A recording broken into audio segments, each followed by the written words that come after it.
Olá, pessoal. Sejam muito bem-vindos à nossa aula, né? Nossa última aula. Ficamos aqui esses 6 meses juntos, fazendo as atividades. Tivemos ao todo 17 aulas. E hoje, na aula 17, na 17ª aula, a gente vai finalizar o conteúdo realizando uma prova do Enem, né? A gente vai fazer a prova do Enem do ano passado, 2020, que foi aplicada agora em janeiro de 2021. Essa prova teve 15 questões de química, então a gente vai resolver as 15 questões, ok? Vocês vão ver que é bem tranquilo, só tem 2 questões de conta, né, cálculos. O restante é bem conceitos químicos mesmo, e a gente vai relembrando um pouquinho de cada conceito, ok? Vou logo compartilhar, porque meu computador está UO, então tem que aproveitar que ele está de boa maré para a gente poder fazer aí a nossa última aula, ok? E aí, como que foi a primeira prova de vocês?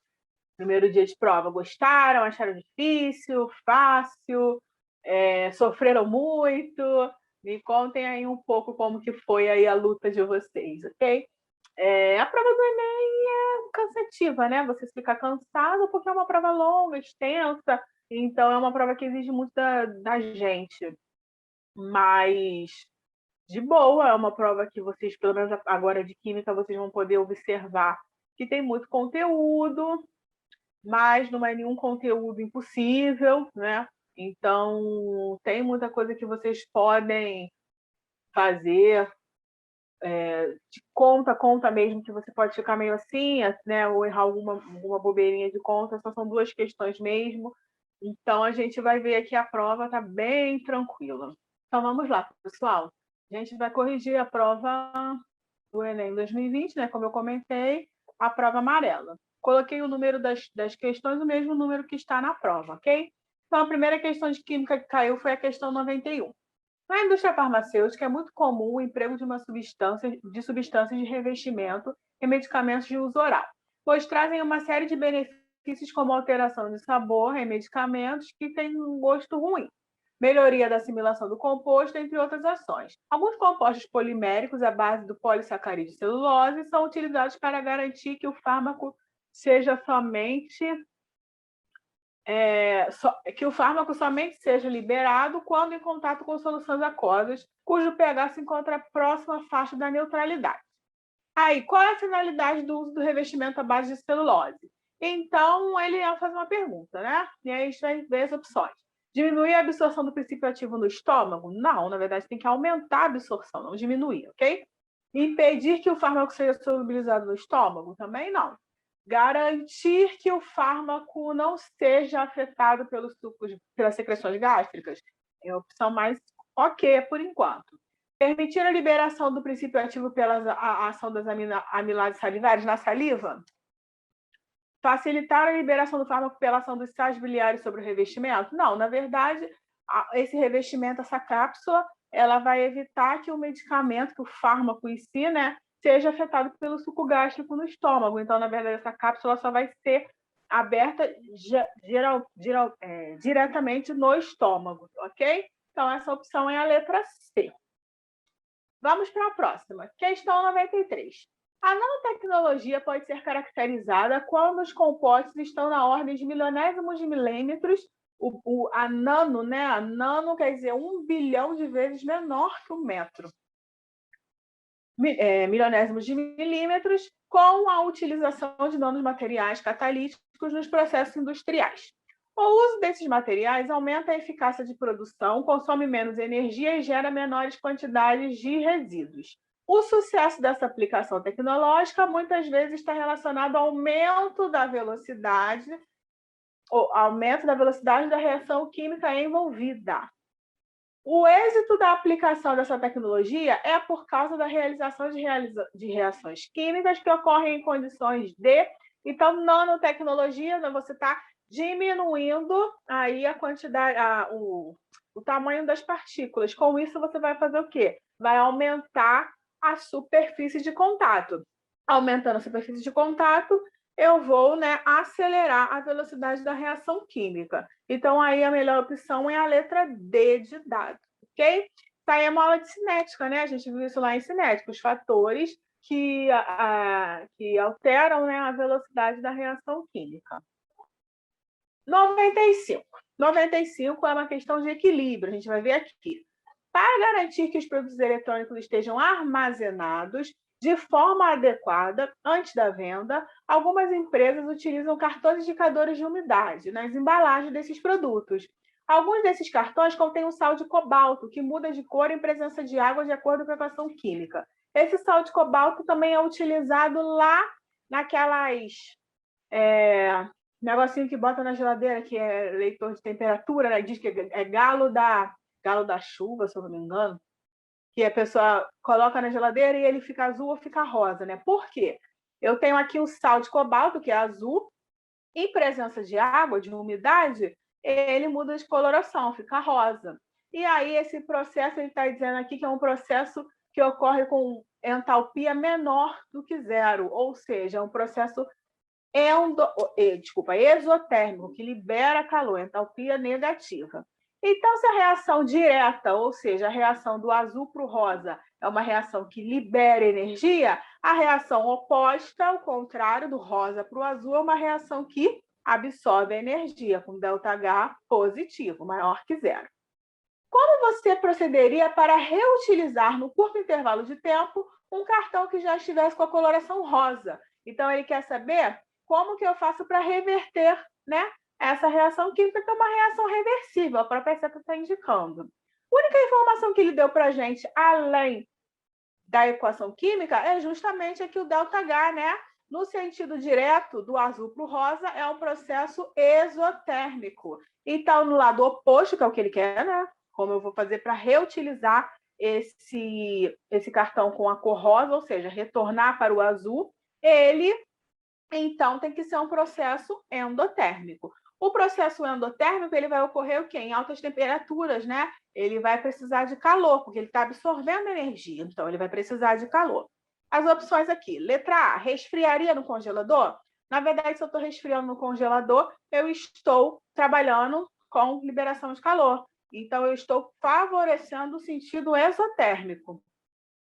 Borrifaria spray com água? Mesma coisa. Se eu aumentar aqui a concentração de água, eu vou precisar consumir esse excesso de água. Então, eu vou estar favorecendo o lado direto, né? A reação exotérmica. Envolveria com papel alumínio?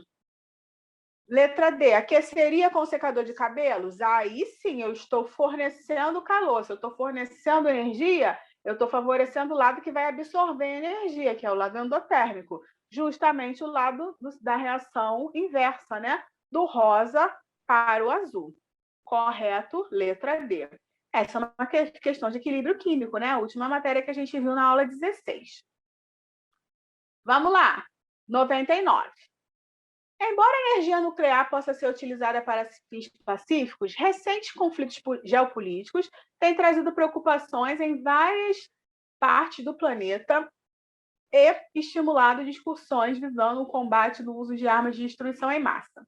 Além do potencial destrutivo da bomba atômica, uma grande preocupação associada ao emprego desse artefato bélico é a poeira radioativa deixada após a bomba ser detonada. Qual é o processo envolvido na detonação dessa bomba? Então, gente, a gente viu isso também na aula de radioatividade, né? O processo da bomba atômica é um processo, letra A, fissão nuclear. O que é fissão nuclear? É a quebra do núcleo, né? Aqui no caso, o núcleo de urânio, ele é muito utilizado mesmo na bomba atômica, né? Na indústria mesmo nuclear, na energia, que trabalha com energia nuclear. Fissão nuclear, ela vai quebrar o núcleo de urânio em núcleos menores. E essa quebra vai gerar uma quantidade muito alta de energia, né? E essa energia é utilizada como artefato bélico, que detona uma cidade, é uma bomba realmente, né? E aí, no caso, a opção aqui é a letra A. Isso também a gente viu lá na aula de radioatividade, uma das primeiras aulas que a gente viu, uma aula 6 ou 7, se eu não me engano. Ou até menos, 5 ou 6. Fusão nuclear é o contrário, né? A fusão nuclear do hidrogênio é um processo que ocorre lá no Sol. Como que é a fusão nuclear? Eu tenho um núcleo menores e eles vão se fundindo até formar um núcleo maior, ok? Então, aqui é a opção letra A. Até agora está tranquilo, né? Não está uma prova impossível, não. 103. A obtenção de óleos vegetais de maneira geral passa pelas etapas descritas no quadro. Para a preparação da matéria-prima. Seleção dos grãos, descascamento, trituração, cozimento. Extração do óleo bruto. Prensagem, extração, destilação. E aí ele diz o que ocorre em cada um, né? Na seleção dos grãos, vai separar as sujidades mais grossas, no descascamento, separação da polpa e casca, na trituração, rompimento dos tecidos e das paredes das células, cozimento, aumento da permeabilidade da membrana celulares, prensagem, remoção parcial do óleo, extração, obtenção do óleo bruto com o hexano e destilação, separação do óleo do solvente. Qual das subetapas do processo é realizada em função apenas da polaridade das substâncias? Então, aqui ele chamou a atenção de um carinha que foi o hexano. Na extração, a obtenção do óleo bruto com o hexano. O hexano é um hidrocarboneto de 6 carbonos, cadeia aberta, saturado, né? Ou seja, sem ligações duplas ou triplas. O hexano é uma substância apolar, né? Uma molécula apolar. Então, ele, por ser apolar, ele vai interagir melhor com substâncias apolares, né? Aí tem a questão lá das forças intermoleculares que nós vimos também. Semelhante dissolve semelhante. Então, aqui na extração, ele deixou claro que a obtenção do óleo bruto com o hexano. Então, aqui a função do hexano é justamente fazer essa separação por conta da polaridade. Por ele ser apolar, ele vai interagir melhor com óleos, né? Que também são apolares. Então, aqui é a letra D de dado, extração. Até então, também, bem tranquila, né? 104. O dióxido de carbono passa para o estado sólido, gelo seco, a menos 78 graus. Retorna ao estado gasoso à temperatura ambiente. O gás é facilmente solubilizado em água, capaz de absorver radiação infravermelha da superfície da Terra e não conduz eletricidade. Ele é utilizado como matéria-prima para a fotossíntese até o limite de saturação. Após a fixação pelos organismos autotróficos, o gás retorna ao meio ambiente pela respiração aeróbica, fermentação, decomposição ou por resíduos industriais, queima de combustíveis fósseis e queimadas. Apesar da sua importância ecológica, seu excesso causa perturbações no equilíbrio ambiental. Consideradas as propriedades descritas, o aumento atmosférico da substância afetará os organismos aquáticos em razão da... Então, questão típica de Enem. Texto grande, vai te falando uma historinha. E, na verdade, ele quer saber qual é o efeito do CO2, né? Do aumento do CO2 na atmosfera para os seres aquáticos. Então, galera, o que acontece? O CO2, deixa eu voltar aqui, nada mais é do que um óxido ácido, né? Então, ele já tem essa característica aí. Quando ele está em contato com a água, ele vai formar o ácido carbônico, que é um ácido considerado moderado. Mas, por ser um ácido, ele vai ajudar a modificar o pH da água. Na verdade, como as substâncias ácidas têm um pH menor que 7, então ele vai reduzir o pH da água, né? Então, a resposta certa é letra A, redução do potencial hidrogênio iônico da água. Tranquilo? 104 também é uma questão tranquila, uma questão de ácido, de pH, então tá vendo que ele está trabalhando uma questão de cada tema que a gente acabou trabalhando, né? Que bom, a gente conseguiu ver aí esses temas todos dentro do nosso ciclo de aulas. Questão 107. Um microempresário do ramo de cosméticos utiliza os óleos essenciais e quer produzir um creme de fragrância de rosas. O principal componente do óleo de rosas tem cadeia poliinsaturada e hidroxila em carbono terminal. O catálogo dos óleos essenciais apresenta para a escolha da essência essas estruturas químicas. Então, tem 5 estruturas aí. Qual que o empresário vai utilizar? Então, ele descreveu aqui, né? Que ele quer uma cadeia poliinsaturada e hidroxila em carbono terminal. Então, vamos lá. Para ser poliinsaturada, insaturada quer dizer que tem ligação dupla ou tripla. Poli tem mais de uma ligação dupla ou tripla. Se a gente observar aqui na número 1, tem 2 ligações duplas. Ela pode ser considerada poliinsaturada, sim. E hidroxila em carbono terminal. Aqui, número 1, né? Tem uma hidroxila no carbono terminal. O que é? Carbono em uma das extremidades. Ok? A número 2 não é poliinsaturada, é monoinsaturada. E aqui eu também não tenho uma hidroxila. Veja que aqui é OH, aqui é CHO. Então, na verdade, o carbono está fazendo uma ligação dupla com o oxigênio e uma ligação com o carbono. Ou com o hidrogênio. Então, seria a carbonila, né? C dupla O. Ok? Ver se eu consigo desenhar aqui. Seria isso aqui.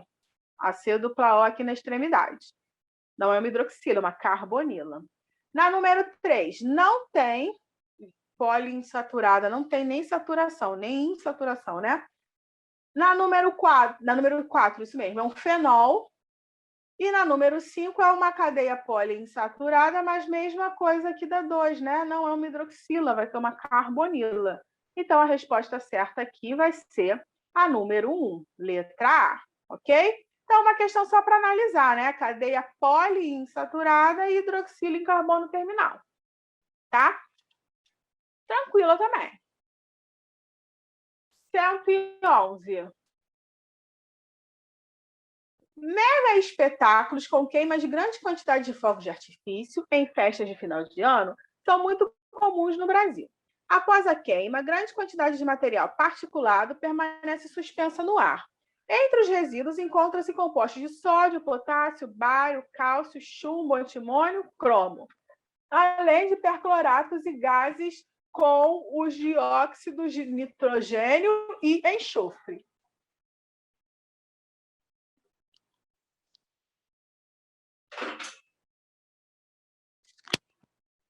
Tirar o carregador da tomada. Ok? Entre os resíduos encontram-se compostos de sódio, potássio, bário, cálcio, chumbo, antimônio, cromo, além de percloratos e gases como dióxido de nitrogênio e enxofre. Esses espetáculos promovem riscos ambientais, porque, letra A, as substâncias resultantes da queima de fogos de artifício são inflamáveis. Letra B, os resíduos produzidos na queima de artifício ainda são explosivos? Letra C. O sódio e o potássio são os principais responsáveis pela toxicidade dos produtos da queima? Letra D. Os produtos da queima contêm metais pesados e tóxicos que resultam em poluição atmosférica? Letra E. O material particulado gerado se deposita na superfície das folhas de planta e prediz o processo de respiração celular. Então, na verdade, acontece um pouquinho de cada coisa assim, tá, gente? Que é típico de questão de Enem, né? Às vezes pode ter mais de uma resposta correta, mas você tem que ver a resposta mais correta dentro do texto que ele abordou. O que ele está falando aqui? Ele está falando de riscos ambientais. Então, se a gente for falar de questões de riscos ambientais, todo esse material aqui que ele citou, cromo, chumbo, antimônio, potássio, cálcio, bário, eles são, dentro deles eu contenho muitos deles são metais pesados e gases tóxicos que resultam em poluição atmosférica. Então, questão de riscos ambientais, a resposta que mais cabe aqui é a letra D de dado, tá ok? Então, vamos lá. 116. É uma questão de estequiometria, né? Uma das duas que eu falei que tem. O crescimento da frota de veículos em circulação no mundo tem levado à busca e desenvolvimento de tecnologias que permitam minimizar emissões de poluentes atmosféricos. O uso de veículos elétricos é uma das propostas mais propagandadas por serem de emissão zero.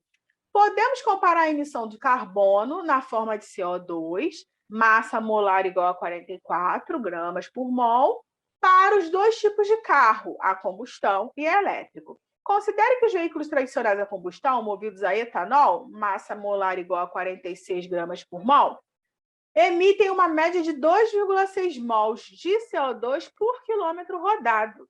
E os elétricos emitem 0,45 por quilômetro rodado, considerando as emissões na geração e transmissão de eletricidade. A reação de combustão do etanol pode ser representada pela equação química, então ele colocou aí, né? 1 mol de etanol, já está balanceada, que bom, mais 3 mols de O2, vai produzir 2 mols de CO2 e 3 mols de água. Foram analisadas as emissões de CO2 envolvidas em 2 veículos, um movido a etanol e o outro elétrico, em um mesmo trajeto de 1.000 quilômetros. A quantidade equivalente de etanol economizada em quilograma com o uso do veículo elétrico nesse trajeto é... Então, vamos lá. Então, novamente, a prova do Enem não dá tabela periódica. Então, essa questão aí, ele deu as informações no texto, né? Deu a massa molar do CO2, a massa molar do etanol. A gente vai precisar desses dados, ok? Além disso, a gente vai precisar também aqui do consumo, né? O carro a etanol gasta, em média, 2,6 mols de CO2, enquanto o elétrico, 0,45 mol de CO2. Então, a gente vai usar esses dados aqui. Vamos lá. Deixa eu passar aqui. Opa, passei demais. Aqui, o gabarito da questão. O etanol, ele vai gastar 2,6 mol de CO2 a cada quilômetro. Então, em 1.000 quilômetros, ele vai gastar quanto? Chamei de X, né?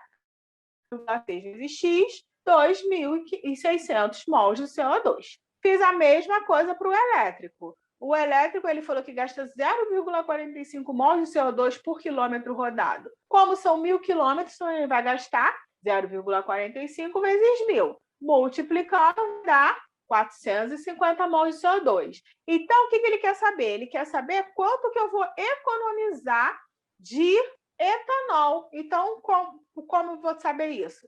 Primeiro, eu tenho que saber essa diferença justamente entre os dois carros, né? De CO2 liberado entre os dois carros.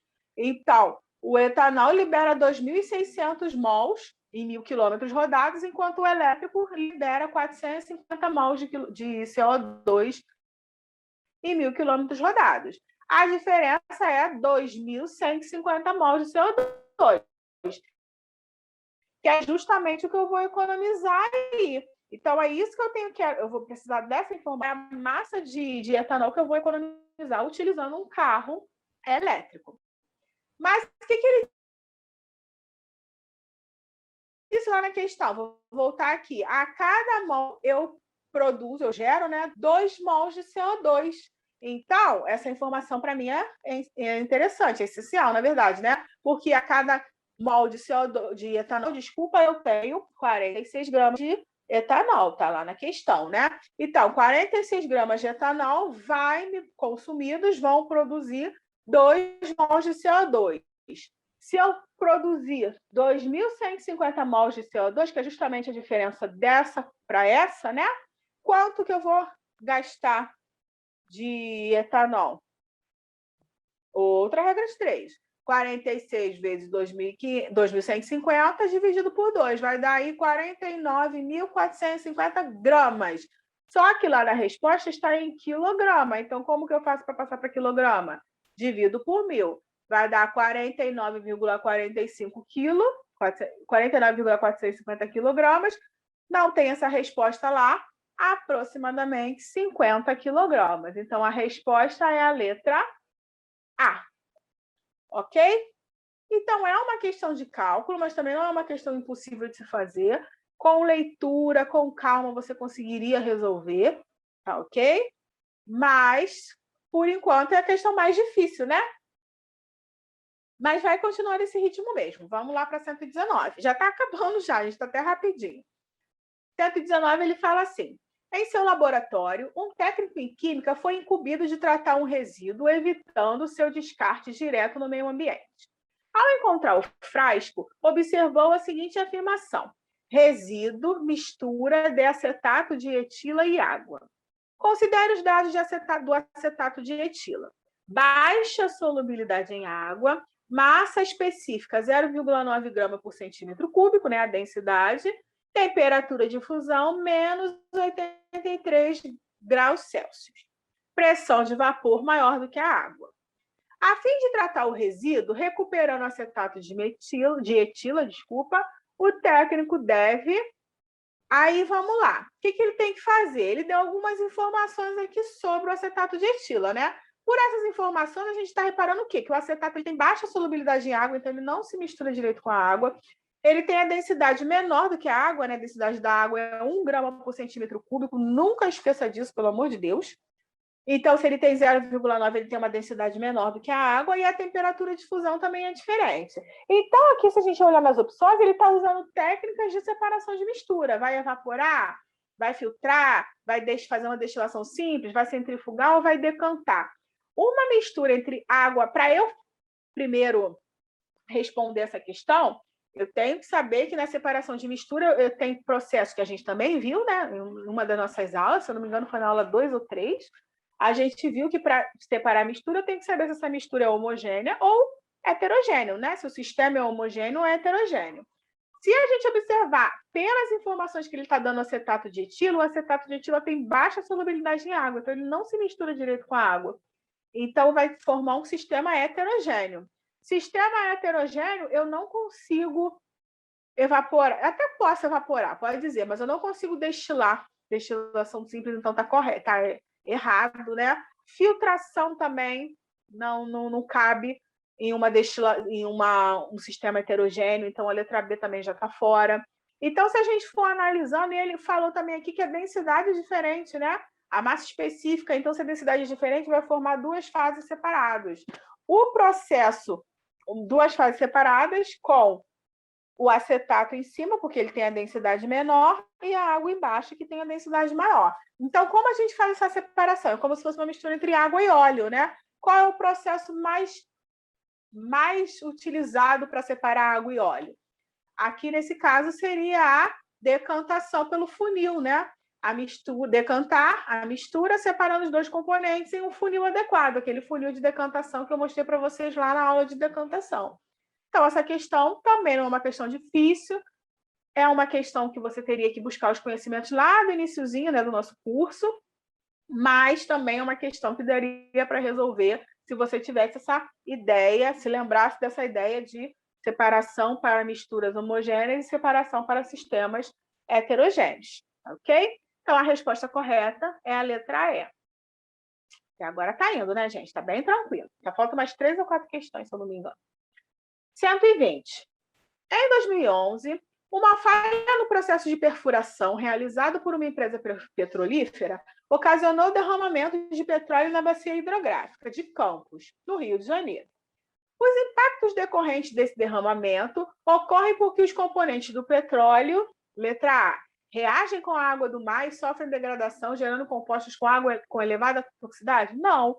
O petróleo ele tem uma característica oleaginosa, né? Ele também é apolar, ele não se mistura com a água. Desculpa. B, acidifica o meio, promovendo desgaste das conchas calcárias de moluscos e mortes de corais? Não, de jeito nenhum. Letra C, dissolvem-se na água, causando a mortandade dos seres marinhos por ingestão de água contaminada? Não, não se dissolve na água, não se mistura com a água. O petróleo tem características apolares, enquanto a água tem características polares. É mais uma questão de polaridade, estão vendo? Letra D, tem caráter hidrofóbico e baixa densidade, impedindo as trocas gasosas entre o meio aquático e a atmosfera. Hidrofóbico, medo de água, né? Aversão à água. Então, essa é a resposta correta, tá? Não se mistura com a água. Letra E, tem cadeia pequena e elevada volatilidade, contaminando a atmosfera local e regional em função dos ventos na aula marítima. Não. Não tem cadeia pequena, não. São cadeias grandes, cadeias longas, né? Cadeias carbônicas, né? Compostos carbônicos. Então, letra D de dado, questão 120. Questão 123. Nos dias atuais, o amplo uso de objetos de plástico gera bastante lixo, que muitas vezes é eliminado pela população por meio da queima, que é um erro gravíssimo, gente. Esse procedimento é prejudicial ao meio ambiente por lançar substâncias poluentes. Para constatar esse problema, um estudante analisou a decomposição térmica, né, em presença do fogo, do policloreto de vinila, que é o PVC. Um tipo de plástico cuja estrutura é representada na figura. Então, está aí a estrutura do policloreto de vinila, né? São várias cadeias desse monômero aqui, né? Desse segmento aqui, que vão formar a estrutura do PVC. Para realizar esse experimento, o estudante colocou uma amostra de filme de PVC em um tubo de ensaio e o aqueceu, promovendo a decomposição térmica. Houve a liberação majoritária de um gás diatômico heteronuclear que foi recolhido em um recipiente acoplado ao tubo de ensaio. Esse gás, quando borbulhado em solução alcalina diluída, contendo indicador ácido-base, alterou a cor da solução. Além disso, em contato com uma solução aquosa de carbonato de sódio, liberou gás carbônico. Qual foi o gás liberado majoritariamente na decomposição térmica desse tipo de plástico? Então, ele deu dicas aí valiosíssimas para a gente, né? Ele é um gás heteronuclear, né? Diatômico, ou seja, formado por 2 átomos, heteronuclear. Então, são 2 átomos de núcleo diferentes, de elementos diferentes, ok? Então, com isso, eu já posso eliminar o que é mononuclear, né? São formados por 2 átomos de hidrogênio. Cloro também, Cl2, gás cloro, vai ser Cl, Cl. Então, ambos aqui são mononuclear. Ele que é um gás diatômico heteronuclear. E diatômico, né? Aqui o CO2 ele tem 3 átomos, né? O2. Então, também não vai ser. Então, a gente eliminou 3 opções aí só com essa primeira informação. Aí ele continua. Que foi recolhido em um recipiente acoplado ao tubo de ensaio. Esse gás, quando borbulhado em solução alcalina, o que é solução alcalina? É básica, né? pH maior que 7. Diluída, contendo indicador de base, alterou a cor da solução. Então, se alterou a cor, porque eu coloquei uma substância de caráter ácido, ok? E aí, vamos lá. Só sobrou 2 opções. E aí ele continua, né? Além disso, em contato com a solução aquosa de carbonato de sódio, liberou o CO2, gás carbônico. Então, só com essas 2 aí a gente já consegue matar, né? Se ele é um gás diatômico heteronuclear, e quando em presença de solução alcalina, ele, com o indicador ácido-base, ele altera a cor da solução, é porque ele tem característica ácida, né? Qual desses carinhas, então, vai ser minha resposta? Letra E, né? Que é o ácido clorídrico, HCl. Tranquila essa questão, ok? Então, ele, novamente, dá um texto grande, você fica, ai, meu Deus, eu vou responder, mas a pergunta é facinho, respondeu diretíssima. Gostei muito dessa prova, muito mesmo, achei bem tranquila, né? Bem direta. Perguntou, respondeu, passa para a próxima e seja feliz. É basicamente isso. 126. A enorme quantidade de resíduos gerados pelo consumo crescente da sociedade traz para a humanidade uma preocupação socioambiental, em especial pela quantidade de lixo produzido. Além da reciclagem e do reuso, pode-se melhorar ainda mais a qualidade de vida, substituindo polímeros convencionais por polímeros biodegradáveis. Esses polímeros têm grandes vantagens socioambientais em relação aos convencionais, porque polímero biodegradável. Então, quer dizer, ele tem uma degradação menor. Por quê? Porque é adicionado compostos ali biológicos, né? Compostos orgânicos que vão diminuir o tempo de degradação. Então, na verdade, quando eu falo esse termo biodegradável, é isso. Ele vai se degradar? Vai. Todo composto se degrada. Mas, por conta da adição de compostos orgânicos, ele vai se degradar com um tempo menor e sem tanta agressão ao meio ambiente, ok? Então, aí a opção, né, é a letra D de dados. São degradados em um tempo bastante menor do que os convencionais. Bem tranquilo, tá sempre caindo essa parte de meio ambiente, tá vendo? O Enem gosta dessas temáticas, trabalha sempre com temas, então trabalha com meio ambiente, trabalha com questão de chuva ácida, também cai direto no Enem, correção de solo, e aí ele vai trabalhar a questão do pH. Então, esses temas são temas clássicos de Enem. Questão 128. Outra questãozinha de conta, mas bem tranquila. A sacarase, ou invertase, é uma enzima que atua no intestino humano, hidrolisando de sacarídeo e sacarose nos monossacarídeos, glicose e frutose, né? Quebrando a sacarose em glicose e frutose. Um estudo cinético da reação de hidrólise da sacarose, C12H22O11, foram dissolvidos 171 gramas de sacarose em 500 ml de água. Observou-se que a cada 100 minutos de reação, a concentração de sacarose foi reduzida à metade. O que é isso? Meia-vida. Qualquer que fosse o momento escolhido como tempo inicial. Meia-vida. As massas molares do hidrogênio, carbono e oxigênio são iguais a 1, 12 e 16 gramas por mol, respectivamente. Qual é a concentração de sacarose depois de 400 minutos do início da reação? E aí as respostas todas estão em concentração mol por litro. Então, a primeira coisa que a gente tem que fazer, transformar grama, essa grama aqui, para mol por litro. Aqui ele me dissolveu 171 gramas de sacarose em 500 ml de água. Ele quer que transforme isso para mol por litro. E depois ele diz que a cada 100 minutos a massa cai à metade. Então, depois de 400 minutos, quanto que eu tenho no final? Vamos lá. Primeira coisa que eu vou fazer, eu vou calcular aqui a minha massa molar, né? Então, primeira coisa, se eu tenho 171 gramas em 500 ml, em 1 litro eu vou ter quanto? X, né? Então, 500 ml, 1.000 ml, que é 1 litro, eu vou ter quanto? X. Primeira regra de 3. Multiplica cruzado. Então, vai ficar 1.000 vezes 171 dividido por 500. Isso vai dar quanto? 342 gramas. Aí eu vou calcular a minha massa molar, né? A minha molaridade. Como que é a molaridade?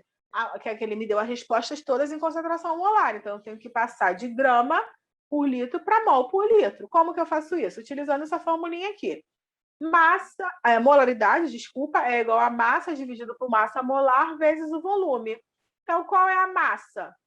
342 gramas, que eu acabei de calcular. Qual é a massa molar? Vai ser a soma dos 12 hidrogênios, dos 12 carbonos, com os 22 hidrogênios, com os 11 oxigênios, que vai dar também 342.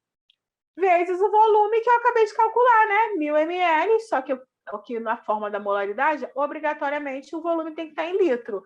Então, 1 litro. Vai ficar 342 dividido por 342, 1 mol por litro. E aí ele diz que 1 mol por litro foi no início da concentração. E a cada 100 minutos a concentração cai à metade. Depois de 400 minutos, quanto que me resta? Então, de 1 mol, passou 100 minutos, caiu para metade. Passou mais 100 minutos, caiu 0,25, a metade de meio, né? Mais 100 minutos, a metade de novo. Após os 400 minutos, no total eu vou ter 0,0625 mol em 1 litro, né? Então, como ali as respostas estão todas em notação científica, como que eu passo a notação científica? O número de frente tem que ficar entre 1 e 9,9. Então, para eu deixar esse número aqui correto, eu tenho que andar com a vírgula 2 vezes. Então, vai 6,25 vezes 10 a menos 2. Não é uma questão difícil, é uma questão de estequiometria, mas ele também cobra a questão de meia-vida, né, que é a parte de radioatividade. Mas não é uma questão difícil porque ele te deu números fáceis de trabalhar. Então, não ficou uma continha muito miudinha, né? Você conseguia resolver aí com uma certa facilidade. Eu não gastava muito tempo para fazer essa questão, ok? Questão 129. Grandes reservatórios de óleo leve de melhor qualidade e que produz petróleo mais fino foram descobertos no litoral brasileiro numa camada denominada pré-sal, formada há 150 milhões de anos. A utilização desse recurso energético acarreta para o ambiente um desequilíbrio no ciclo do...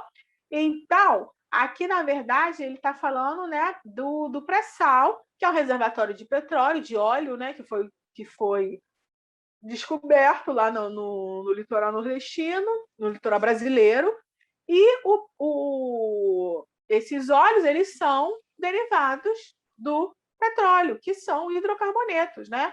Então, qual é o ciclo que vai sofrer um desequilíbrio? A utilização desse recurso energético acarreta um desequilíbrio no ciclo do nitrogênio devido à nitrificação ambiental transformando o amônio em nitrito, do nitrogênio devido ao aumento de compostos nitrogenados no ambiente terrestre, do carbono devido ao aumento de carbonatos dissolvidos no ambiente marinho, do carbono devido à liberação de cadeias carbônicas aprisionadas abaixo dos sedimentos, do fósforo devido à liberação de fosfatos acumulados nos ambientes marinhos. Na verdade, como eu estou falando de hidrocarbonetos, né, de óleos derivados do petróleo, que são hidrocarbonetos, então eu vou alterar o ciclo do carbono. Por quê? Por conta da liberação dessas cadeias que estavam lá abaixo dos sedimentos. Então, a resposta correta aqui é a letra D de dado. 132, nossa última questão. A química verde é um ramo da química que prega o desenvolvimento de processos eficientes que transformem a maior parte do reagente em produto, de forma mais rápida e seletiva, que utilizem poucos reagentes, que produzam somente o produto desejado, evitando a formação de coprodutos e que utilizem os solventes, não agressivos ao meio ambiente. Assim, as indústrias contornariam problemas relacionados à poluição ambiental e ao desperdício de água e energia. O perfil de um processo que segue todos os princípios desse ramo da química verde pode ser representado por... Então, vamos lá. O que ele está falando que não quer? O produto desejado evitando a formação de reagentes, né? Mais rápida, que utilizem poucos reagentes, que produzam somente o produto desejado, evitando a formação de coprodutos. Então, é só a gente analisar as opções aqui, né? Quais são as opções que têm, de fato, isso? Então, aqui, ó, na letra A, poucos reagentes, A mais B mais C. Aqui, todo mundo que está antes da seta é reagente, quem está após a seta é produto. Não, tem muito reagente aqui. Letra B, A mais B formando C e D, mas ele fala que produza somente o produto desejado. Então, está produzindo C e D. A mais 3B formando C, que utilizem poucos reagentes. E aí, ó, e que utilizem solventes não agressivos ao meio ambiente. Aí ele fala aqui na letra C, a reação ocorre com solventes orgânicos. Solventes orgânicos são agressivos ao meio ambiente, principalmente se for o benzeno, que é altamente tóxico, né? Cancerígeno. Então, não. Letra D. A mais B vai formar C, vai formar D e E. Gente, nem existe isso. Quer dizer, existir existe, mas que não tem nada a ver aqui com o que ele quer, né? Poucos reagentes, produzem somente o produto sem a formação de coprodutos. Então, aqui tem uma reação de várias etapas. Não é isso que ele pediu ali em cima. E a letra E, A mais meio B formando C. A reação ocorre com o uso de catalisador contendo metal não tóxico, né? Então, não vai agredir ao meio ambiente, o catalisador vai acelerar a reação química. Letra E. Então, galera, terminamos a prova. Espero que vocês consigam fazer a prova com calma, que vocês estejam se sentindo preparados, que vocês tenham assim a serenidade no dia, né, de ler a prova, de fazer a prova com calma. A prova é cansativa o segundo dia, porque tem muito, depois vocês vão fazer a parte de matemática que tem muito cálculo, então você já fica um pouco nervoso. Mas é calma, tranquilidade, serenidade. Vocês estudaram, vocês se dedicaram, então não tem que ficar com medo agora, tem que encarar.